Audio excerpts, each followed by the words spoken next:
Good morning. Today is Sunday, July 14th, 2024.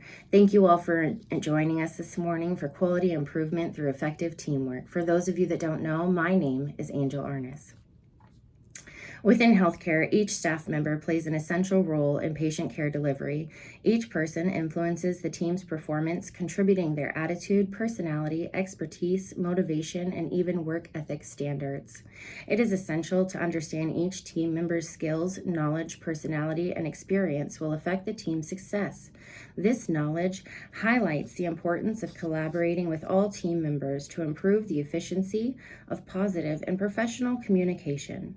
As with any team, the primary focuses are effective communication, team building of positive and professional relationships, and of course, ongoing quality improvement. With these objectives as the target goal, the team as a whole will benefit from the improved teamwork relationship. When outlining an effective teamwork strategy, there are multiple steps to complete that will ensure the highest quality of care is being provided, which include the following. Step number 1, mobilizing, which is to communicate with all team members with the intent to identify a common goal. This step is crucial in delegating specific roles and responsibilities within that role, focusing on gaining team members' cooperation, considering each member's skill level and how to best coordinate them. Step number 2 is confrontation. Along with any transition or change brings growing pains, while the culture of the team accepts the foreseen conflict and begins to progress through it. Well, in this step, conflict can originate from one of 2 points: friction between peers and professional relationship, or friction from a specific task. Leaders are assigned to delegate and ensure all rules and regulations are adhered to, as well as supporting all team members and feeling valued. Step number 3, coming together as a team. Teams are established as a result of positive relationships between peers. The structure and dynamics of a team's ability to work together determine the financial results of Step 1. Step 3, the entry-level team members will be assigned a specific leader and will be defined within their role.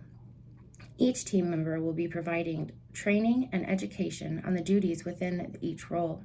This is the step where the team develops an understanding that the team succeeds or fails together as a unit, because they have an important part to fill. Step number 4 is behaving. Appropriate communication while brainstorming strategies and presenting objectives to achieve common goals is important and expected. Every team member is required to be punctual, engaged, and professional in determining attainable and progressive goals within the organization. Although change can be uncomfortable, it is necessary to achieve success as a team. Step number 5, the finish line. Predicting the anticipated results and determining if the goal's level of quality are still deemed as necessary in quality improvement. In the medical field, information technology and resources are constantly evolving. We must be willing to grow and evolve within our goals as well to remain effective and successful. Changes are only implemented to address consistent needs. It is important to understand for a team to be successful, they must work together and support one another.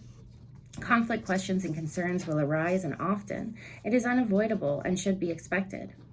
A well-balanced and high-performing team will reflect respect, professionalism, and expertise in addressing goals to meet the needs of the organization. Providing education and training on the responsibilities of the individual role, as well as cross-training to all other roles, will improve the team's understanding and ability to support better patient outcomes. In a scenario where team's professional relationship is suffering, one or more team members are uncomfortable in offering positive or negative feedback, the team's overall performance will suffer, progress is hindered, and the negative energy will spread if not corrected. This continues to negatively digress downward from providers to the patients receiving care. In the event this should occur, leadership will then intervene to establish any necessary boundaries. For example, maintaining all forms of communication professional, respectful, and honest. Within the healthcare field, consistent and accurate communication is essential to the team's success at achieving goals. In high-paced, critical environments, positive patient outcomes are dependent on the team's ability to succeed. No one single individual is capable or should be responsible to guarantee the highest quality of care to meet all the needs of the organization. It is the responsibility of the team. Poor communication within the team will result in extended patient wait times, inappropriate treatment plans, and medical errors, inaccurate follow-up care, as well as errors in diagnoses. Not all communication is verbal. Medical documentation is an important form of communication, especially in the event of a medical error.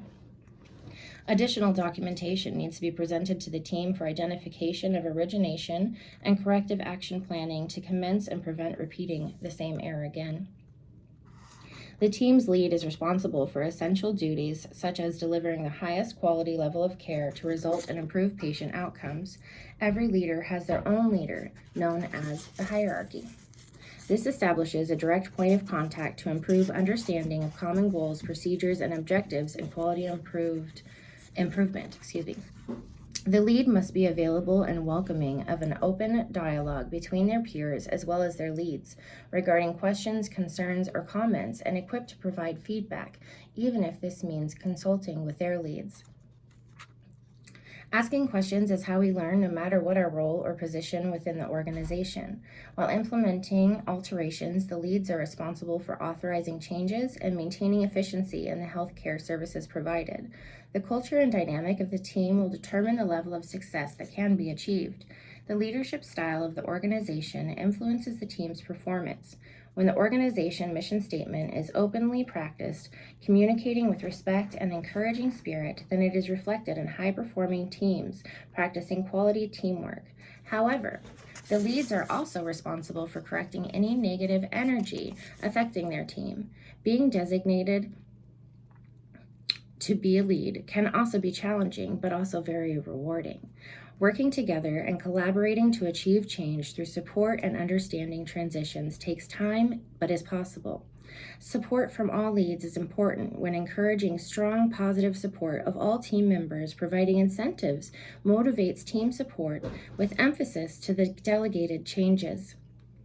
Together, we can practice quality improvement through effective teamwork. We are able to achieve a higher level of care, ensuring accuracy, patient satisfaction, and positive patient outcomes that as individuals we cannot compare to alone.